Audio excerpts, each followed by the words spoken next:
¿Qué pasaría si el año en que vivimos fuera una mentira? No una pequeña mentira. No un error de cálculo. No una confusión histórica. Una mentira de casi 3 siglos. Imagina por un momento que hoy no estuviéramos en el año 2026, sino en 1729. Que casi 300 años de historia, guerras, reyes, imperios, descubrimientos, simplemente nunca ocurrieron, que fueron añadidos artificialmente a nuestra línea temporal, insertados, fabricados por hombres con poder, para controlar el calendario, reescribir el pasado y moldear el futuro. Suena imposible, ridículo, incluso. Pero en 1991, un historiador alemán lanzó una hipótesis tan perturbadora, que hasta hoy sigue obsesionando a quienes cuestionan la historia oficial. Una teoría que afirma que el período comprendido entre los años 614 y 911 después de Cristo podría no haber existido jamás. 297 años. Desaparecidos. O peor, inventados. Esta hipótesis tiene nombre: la teoría del tiempo fantasma. Y hoy vamos a abrir ese expediente. Porque si esta teoría fuera cierta, aunque solo fuera parcialmente, no solo significaría que nuestros libros de historia están equivocados, significaría que vivimos dentro de una cronología manipulada, y que nuestra percepción del tiempo podría haber sido diseñada. Bienvenido de nuevo a Expediente Origen. Hoy nos adentramos en una de las teorías históricas más polémicas, más inquietantes y más controvertidas jamás propuestas. No hablamos de extraterrestres, no hablamos de civilizaciones perdidas, ni de conspiraciones modernas. Hablamos del tiempo mismo, de la posibilidad de que nuestra cronología, la estructura que organiza todo lo que creemos saber sobre el pasado, haya sido alterada deliberadamente.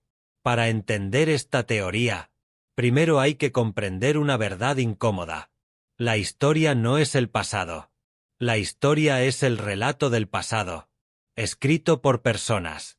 Y si las personas pueden mentir, alterar, destruir documentos o reescribir narrativas, entonces la pregunta no es si la historia puede manipularse. La pregunta real es: ¿hasta qué punto? Porque durante siglos, emperadores, papas, reyes y conquistadores han modificado registros, reescrito genealogías, borrado enemigos y creado legitimidad mediante documentos. Pero Heribert Illig fue más lejos que nadie. No dijo que algunos eventos fueron exagerados. Dijo que casi 300 años completos podrían haber sido inventados.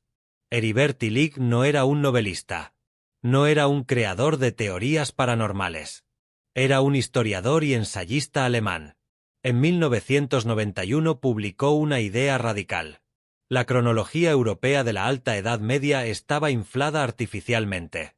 Según Illig, existe un exceso de aproximadamente 297 años en nuestro calendario. Su argumento central era este: cuando el calendario gregoriano reemplazó al juliano en 1582, solo se corrigieron 10 días de desfase. Pero si desde la instauración del calendario juliano por Julio César en el año 45 a.C. hubieran transcurrido realmente todos los siglos registrados, el desfase astronómico debería haber sido mayor. Unos 13 días. Entonces, ¿dónde estaban esos 3 días perdidos? Para Illig, la respuesta era escalofriante. Nunca existieron.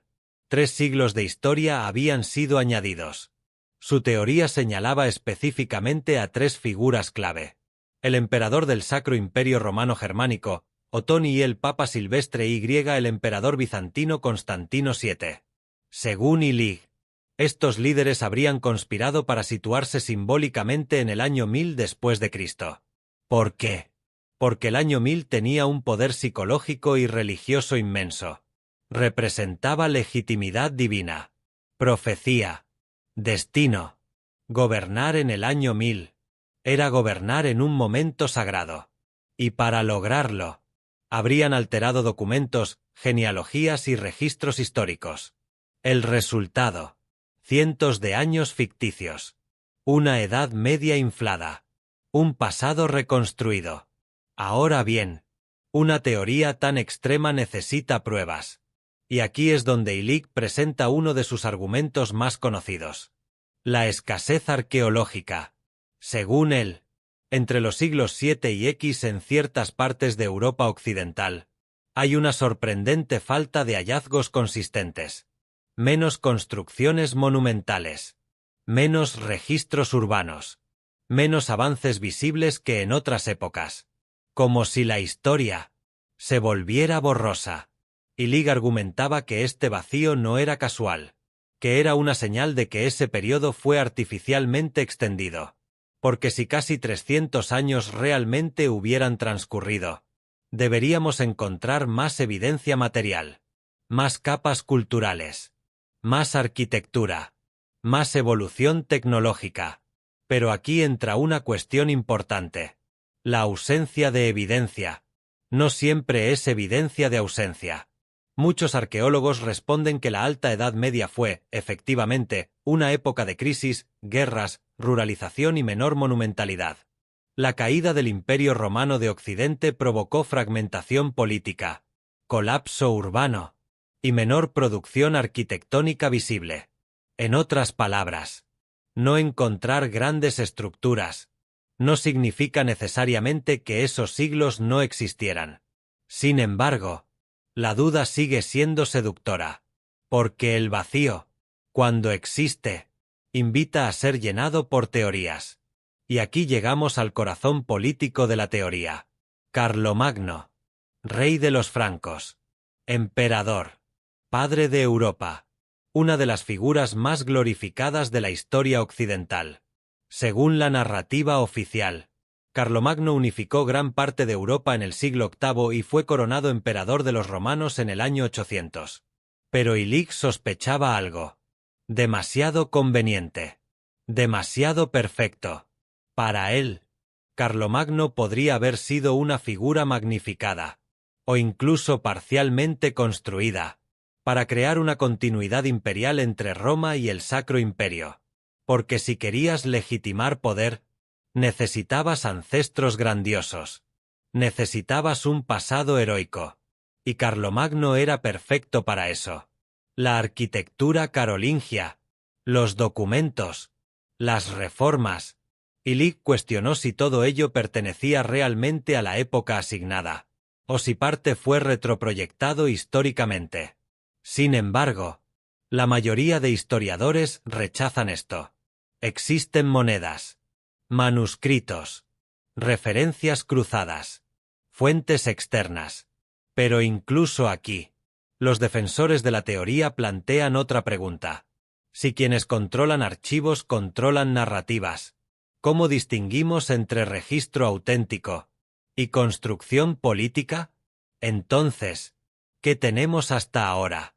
Una anomalía calendárica, vacíos arqueológicos discutibles, posibles motivaciones políticas, y una teoría que desafía 1000 años de cronología. ¿Prueba definitiva? No. ¿Preguntas inquietantes? Muchas. En la primera parte de este expediente, abrimos una posibilidad inquietante, que entre los años 614 y 911, casi 300 años de nuestra historia, podrían haber sido añadidos artificialmente. Vimos la hipótesis de Heribert Illich, su sospecha sobre emperadores, papas y calendarios, la aparente anomalía de los días perdidos, el vacío arqueológico y el papel central de Carlomagno. Pero ahora llega el verdadero problema, porque para que esta teoría fuera cierta, no bastaría con falsificar unos cuantos documentos europeos. Habría que alterar, o ignorar, la historia del resto del mundo. Bizancio, el mundo islámico, China, astronomía, eclipses. Y aquí es donde la teoría del tiempo fantasma se enfrenta a su prueba más difícil. Mientras Europa occidental atravesaba crisis tras la caída de Roma, el Imperio bizantino seguía existiendo. con burocracia, archivos, religión organizada, diplomacia, guerra. Constantinopla no era un rincón olvidado del mundo. Era uno de los mayores centros políticos y culturales del planeta. Y eso plantea una pregunta devastadora para la teoría. Si 297 años fueron inventados en Europa, ¿cómo encaja Bizancio? Los cronistas bizantinos registraron emperadores, guerras, revueltas religiosas y relaciones internacionales con gran detalle. Tenemos registros de figuras como Heraclio Justiniano y León y Constantino V. Además, documentaron conflictos con persas, árabes, búlgaros y eslavos. Para que la teoría del tiempo fantasma fuera correcta, todos esos registros tendrían que haber sido alterados de forma coordinada. No en una sola región, sino a escala multinacional. Illig sugería que parte del problema estaba en la transmisión documental posterior. Es decir, que muchos registros podrían haber sido reorganizados, editados o reinterpretados siglos después. Pero aquí aparece una dificultad enorme. Bizancio tenía múltiples fuentes paralelas: religiosas, administrativas, militares y diplomáticas. No era un único archivo central fácil de manipular. Además, muchos de sus eventos coinciden con registros de otras civilizaciones. Y cuanto más se cruzan fuentes independientes, más difícil resulta sostener una falsificación masiva. Sin embargo, la teoría toca una fibra psicológica poderosa. Confiamos en archivos porque creemos que son objetivos. Pero, ¿y si incluso los archivos son productos del poder?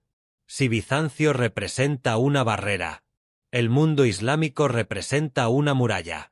Porque durante el periodo supuestamente fantasma, ocurrió uno de los procesos históricos mejor documentados de la humanidad: el nacimiento y expansión del Islam. Según la historia convencional, Mahoma nace alrededor del 570, recibe revelaciones en el siglo V y muere en 632. Los califatos Rasidun y Omeya expanden el Islam a velocidades extraordinarias. En menos de un siglo, el Islam se extendió desde Arabia hasta España y Asia Central. Y dejó registros. Muchos registros. Crónicas musulmanas. Monedas. Inscripciones. Arquitectura. Documentos administrativos. Observaciones astronómicas. Entonces, si los años 614-911 no existieron, ¿fue inventado también el surgimiento del Islam tal como lo conocemos? Aquí la teoría se vuelve extremadamente difícil de sostener. Porque no hablamos solo de Europa. Hablamos de múltiples continentes. Desde Damasco hasta Córdoba. Desde Bagdad hasta el norte de África. La expansión islámica dejó huellas físicas, lingüísticas, políticas y religiosas masivas. Para eliminar o fabricar ese periodo, habría sido necesaria una conspiración global, o una reconstrucción histórica tan perfecta, que habría superado cualquier operación documental conocida. Por eso, muchos académicos consideran que aquí la teoría prácticamente colapsa. No porque no existan errores cronológicos en la historia, sino porque borrar o fabricar civilizaciones enteras es exponencialmente más complejo. Pero aún así, los defensores más radicales responden: la historia la escriben quienes conservan el poder documental. Y aunque esa frase no demuestra la teoría, sí obliga a hacer una pregunta incómoda: ¿cuánto de nuestra historia depende de confianza? ¿Y cuánto de verificación absoluta? Ahora llegamos quizá al argumento más contundente contra el tiempo fantasma: la astronomía. Porque los humanos pueden alterar manuscritos, pueden destruir bibliotecas, pueden reescribir genealogías. Pero hay algo mucho más difícil de falsificar: el cielo. A lo largo de la historia, civilizaciones registraron eclipses solares, lunares y fenómenos astronómicos. Y esos eventos pueden calcularse retroactivamente con precisión matemática. Si una crónica describe un eclipse en una fecha concreta, los astrónomos modernos pueden comprobar si ocurrió. Y aquí está el problema para Illig. Muchos registros astronómicos del período 614-911 sí coinciden con fenómenos reales. Eso significa que la cronología general, al menos en numerosos casos, encaja. Por ejemplo, si en un manuscrito bizantino o árabe se registra un eclipse, y ese eclipse coincide con cálculos modernos, entonces ese año probablemente sí existió. Esto no elimina la posibilidad de errores locales o manipulación parcial, pero sí debilita enormemente la idea de casi 3 siglos completamente inventados. Porque falsificar registros astronómicos históricos en múltiples culturas sería extraordinariamente difícil, a menos que todos esos registros fueran insertados siglos después, con conocimiento astronómico perfecto, lo cual, para muchos expertos, resulta mucho menos probable que aceptar la cronología tradicional. En otras palabras, las estrellas parecen estar del lado de la historia oficial. Entonces, si existen tantas objeciones, ¿por qué la teoría del tiempo fantasma sigue fascinando? Porque conecta con algo profundamente humano: el miedo a haber sido engañados. Nos atraen las teorías que cuestionan sistemas enormes, porque desafían la sensación de seguridad. Si el calendario puede estar manipulado, ¿qué más podría estarlo? Gobiernos, religión, educación, identidad. Además, la teoría juega con una realidad innegable. La historia sí ha sido manipulada muchas veces. Imperios borraron derrotas. Dinastías inventaron linajes. Regímenes alteraron fotografías. Estados censuraron archivos. Así que cuando alguien afirma, tal vez nos mintieron sobre siglos enteros, no parece totalmente imposible. Aunque las pruebas sean débiles, la teoría prospera en ese espacio entre escepticismo legítimo y conspiración extrema, y ahí reside su poder cultural, no necesariamente en demostrar que tiene razón, sino en obligarnos a cuestionar cómo sabemos lo que creemos saber. Hasta ahora, hemos recorrido una teoría que desafía la estructura misma del tiempo. Heribert Illig propuso que casi 300 años de historia medieval podrían haber sido fabricados. Pero también vimos los enormes obstáculos que enfrenta esa idea. Crónicas bizantinas, la expansión islámica, registros astronómicos. Todo parece indicar que el tiempo fantasma, como teoría literal, tiene grietas profundas. Pero aquí surge una revelación más inquietante. Aunque Illig pudiera estar equivocado sobre los años, eso no significa que el poder jamás haya manipulado la historia. Porque si algo demuestra el pasado, es que controlar la narrativa histórica ha sido una de las armas más poderosas jamás utilizadas.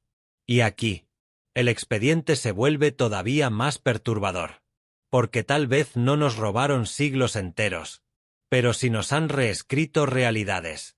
La frase es antigua, pero brutalmente cierta.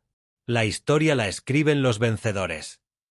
Cuando una civilización conquista a otra, no solo toma tierras, toma memoria, destruye símbolos, quema archivos, reemplaza dioses, reescribe genealogías. Roma lo hizo, China imperial lo hizo, monarquías europeas lo hicieron. Regímenes modernos también. Piensa en esto. Cuando un nuevo rey llegaba al poder, muchas veces necesitaba legitimidad. Y la legitimidad no siempre se obtenía con verdad. Se obtenía con narrativa. Por eso se alteraban linajes familiares. Se inventaban ancestros heroicos. Se exageraban victorias. Se minimizaban derrotas. En algunos casos, los enemigos literalmente desaparecían de registros oficiales. En el antiguo Egipto, por ejemplo, algunos faraones borraron los nombres de sus predecesores de monumentos, como si nunca hubieran existido. En Roma, la damnatio memoriae podía condenar a una persona a ser eliminada simbólicamente de la historia. Esculturas destruidas, nombres raspados, documentos modificados. No era solo castigo político. Era control del recuerdo. Y eso demuestra algo esencial. La manipulación histórica no es fantasía. Es práctica documentada. Ahora bien, si controlar el pasado da poder, controlar el calendario da aún más. Porque el calendario no solo organiza fechas, organiza civilización. Define eras, santos, imperios, festividades, profecías. Cuando Julio César instauró el calendario juliano, estaba haciendo más que corregir el tiempo.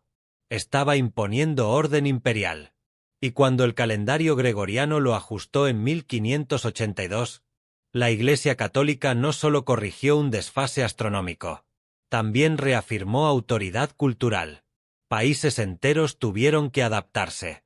Algunos perdieron días de golpe. Imagínalo. Te acuestas el 4 de octubre y despiertas el 15.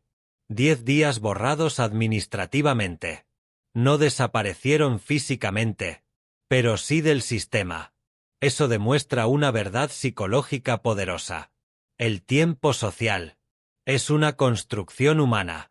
No controlamos el cosmos, pero sí cómo lo medimos. ¿Y quién controla esa medición? Influye en cómo las sociedades entienden pasado, presente y destino. Por eso teorías como la del tiempo fantasma resultan tan seductoras. Porque parten de algo real. Los sistemas cronológicos sí han sido modificados. La diferencia está en escala. Ajustar calendarios no equivale necesariamente a inventar siglos, pero abre la puerta mental a cuestionarlo. Aquí entramos en terreno aún más delicado. La historia está llena de falsificaciones. Y no hablamos de pequeños errores. Hablamos de documentos diseñados para moldear poder. Uno de los ejemplos más famosos fue la donación de Constantino. Durante siglos, la Iglesia utilizó este documento como prueba de que el emperador Constantino había cedido autoridad sobre Occidente al papado.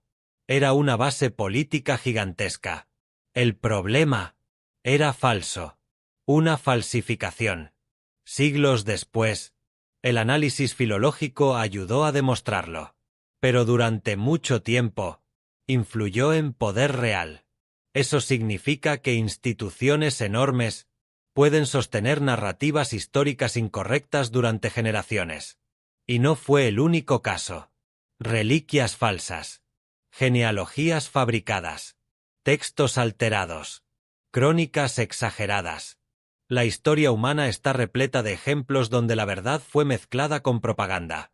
Entonces, cuando alguien escucha sobre el tiempo fantasma, su mente recuerda inconscientemente que sí, la falsificación histórica existe. Y ahí aparece el peligro.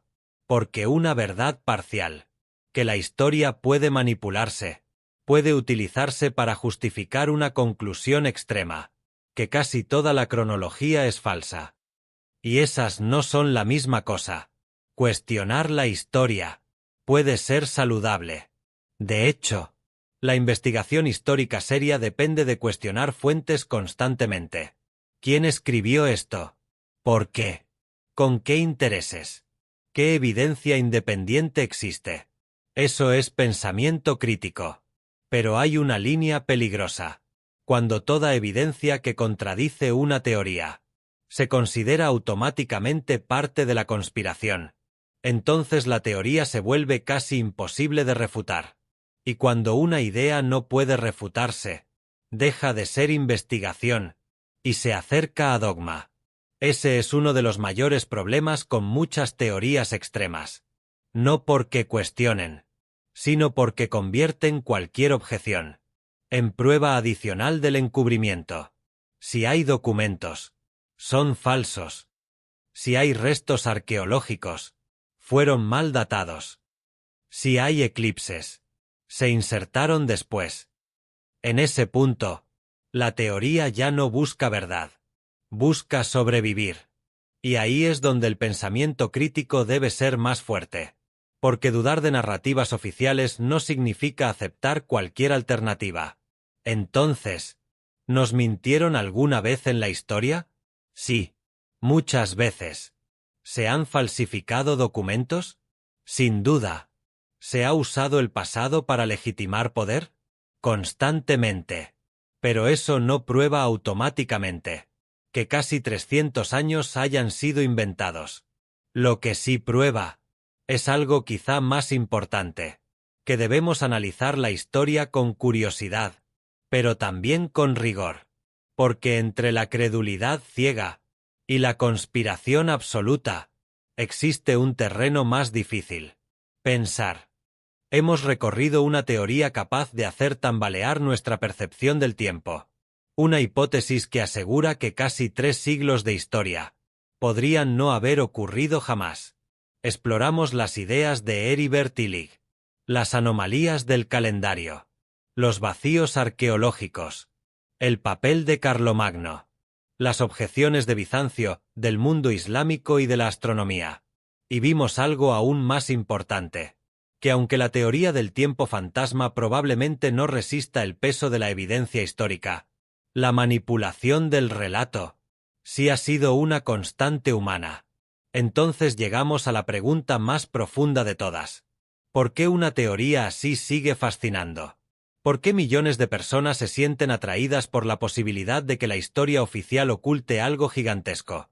La respuesta dice mucho más sobre nosotros que sobre el calendario. Los seres humanos necesitamos estructura.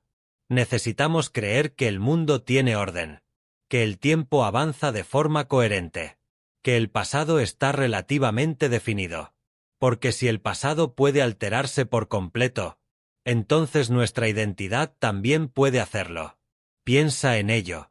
Tu cultura, tu religión, tu nación, tu idioma, tu sentido de progreso, todo depende de una narrativa histórica compartida. Ahora imagina descubrir que esa narrativa fue manipulada a gran escala. No perderías solo fechas, perderías confianza. Y quizá por eso teorías como el tiempo fantasma generan tanta obsesión. Porque convierten una ansiedad moderna en una historia concreta.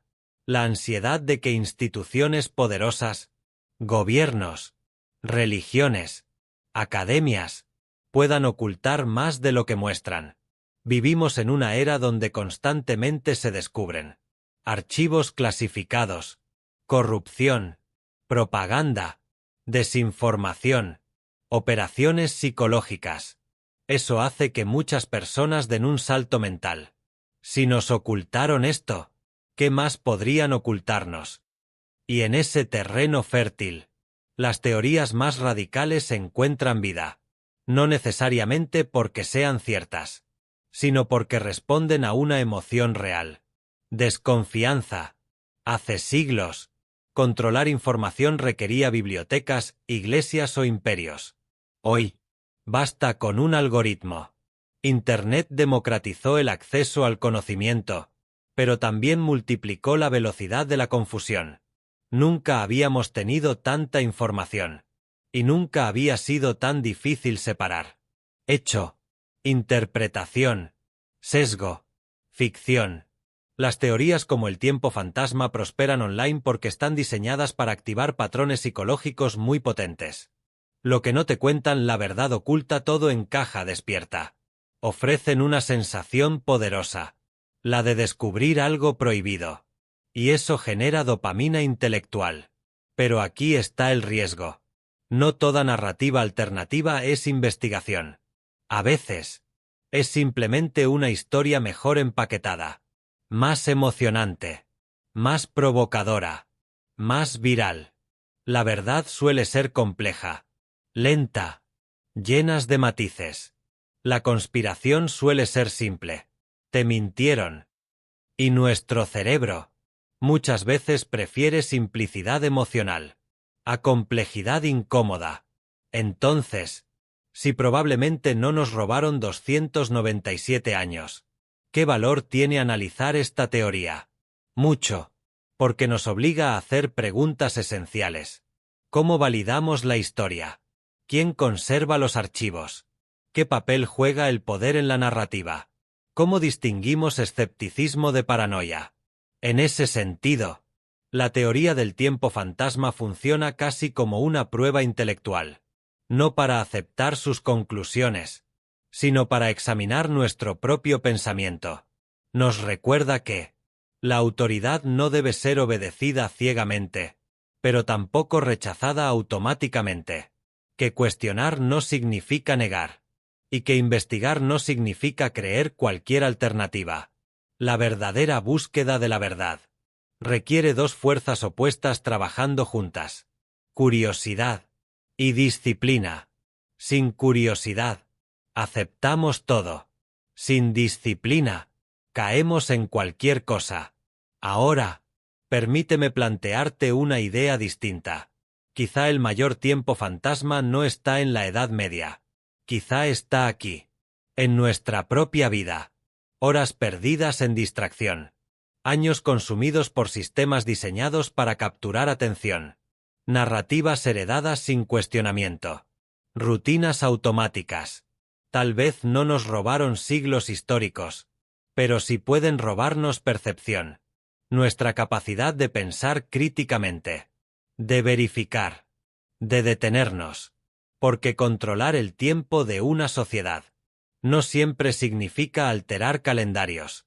A veces, basta con controlar en qué piensa. Y esa posibilidad puede ser incluso más inquietante que cualquier emperador medieval. Entonces, ¿es real la teoría del tiempo fantasma? La mayoría de evidencias históricas y científicas indican que no. Pero como toda gran teoría polémica, su poder no reside solo en si es correcta. Reside en la pregunta que deja sembrada. ¿Hasta qué punto entendemos realmente nuestra historia? Porque el pasado no es solo una colección de fechas. Es la base sobre la que construimos identidad, civilización y verdad. Y cuando alguien cuestiona esa base, aunque esté equivocado, nos obliga a mirar más de cerca, a investigar, a contrastar, a pensar. Tal vez ese sea el verdadero valor de este expediente. No demostrar que vivimos en el año equivocado, sino recordar que la verdad nunca debería aceptarse por inercia. Debe examinarse. Ahora la pregunta pasa a ti. Si pudieras comprobar una sola verdad histórica prohibida, ¿cuál elegirías? Déjalo en comentarios. Porque en Expediente Origen, seguimos investigando lo que otros solo repiten. Nos vemos en el próximo expediente.